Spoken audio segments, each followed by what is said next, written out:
भारत सरकार, मोदी सरकार, भाजपा सरकार की चिंता कभी ये नहीं रहती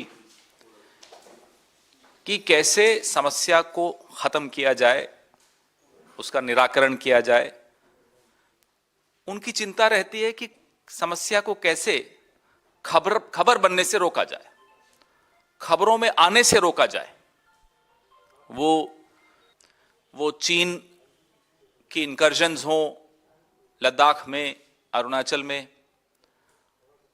वो जो हमारी बेटियों के साथ हो रहा है, रेसलिंग फेडरेशन वाला मसला अब आपके सामने है। रेसलिंग फेडरेशन वाला मसला अब आपके सामने है, पूरा विश्व देख रहा है। वो मसला हो, वो जोशीमठ का मसला हो, तो इसरो को आदेश कर दिया जाता है कि अपनी रिपोर्ट सार्वजनिक मत कीजिए। मीडिया को कैसे दबाया जाए,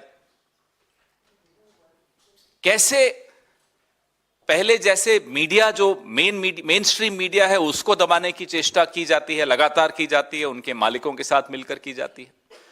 अब डिजिटल प्लेटफॉर्म, सोशल मीडिया, इन सब पर भी सरकार की कुदृष्टि पड़ गई।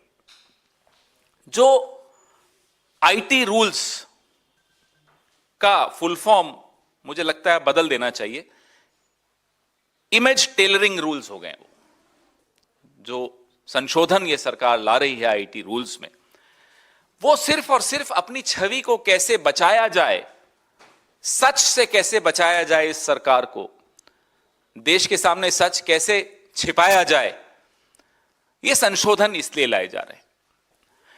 तो आईटी नियम 2021 में जो संशोधन का जो मसौदा है, उसके परामर्श की तारीख इन्होंने 25 जनवरी तो कर दी, लेकिन चालाकी से उसमें कुछ 2 लाइनें जोड़ दी। वो मैं लाइनें पढ़ता हूं कि कोई भी समाचार रिपोर्ट जिसे पत्र सूचना कार्यालय पीआईबी के फैक्ट चेकिंग यूनिट द्वारा झूठा, बेबुनियाद या नकली माना जाएगा, उसे सरकार द्वारा सोशल मीडिया, ऑनलाइन वेबसाइट्स और ओटीटी प्लेटफॉर्म से हटाया जा सकता है।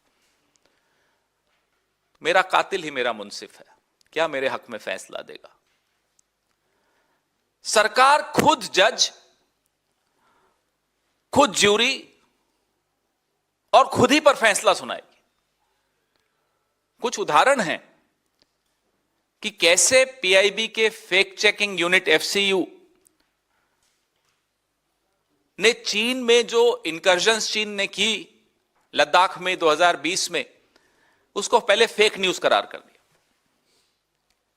कुछ वक्त के बाद रक्षा मंत्रालय की वेबसाइट पे वो बात आ गई। राहुल गांधी जी की भारत जोड़ो यात्रा में रेलवे कर्मचारी महासंघ के लोग अपनी बात रख रहे थे कि रेलवे का निजीकरण हो रहा है। राहुल गांधी जी ने ट्वीट करके सवाल पूछा, क्या रेलवे का निजीकरण हो रहा है? फेक न्यूज लिख दिया पीआईबी ने। आप देखिए कैसे इसका मिसयूज होगा। रिपोर्टर्स कलेक्टिव, आप लोग जानते हैं, वाकिफ हैं उससे। बच्चों को आधार मैंडेटरी न हो, कंपलसरी न हो, उस पे उन्होंने कोई स्टोरी की, क्योंकि बच्चे बिना मिड डे मील के मर रहे थे, क्योंकि उनको बिना आधार के मिड डे मील नहीं मिल रहा था। उसको फेक न्यूज करार कर दिया। फिर पूछा गया उनसे कि साहब आप ये फेक न्यूज कैसे कह रहे हैं? तो बोले मंत्रालय ने कहा है ये फेक न्यूज है। आप सोचिए, सरकार का एक अंग दूसरे अंग से पूछता है और दूसरा अंग कहता नहीं ये फेक है, सरकार का ये अंग कह देता है ये फेक है, खत्म।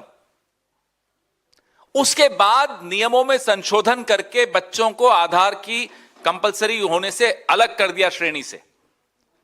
लेकिन जिस जर्नलिस्ट ने, जिसने ये स्टोरी की, उसको कह दिया गया कि आप तो फेक न्यूज करते हैं। मैंने आपको 3 उदाहरण दिए। चौथा उदाहरण जोशीमठ का आपके सामने है, जब इसरो को स्पष्ट निर्देश दे दिए कि आप रिपोर्ट सार्वजनिक मत कीजिए। अब यह खतरा आप सब पर मंडरा रहा है। हम आपकी लड़ाई लड़ रहे हैं, अपनी नहीं लड़ रहे।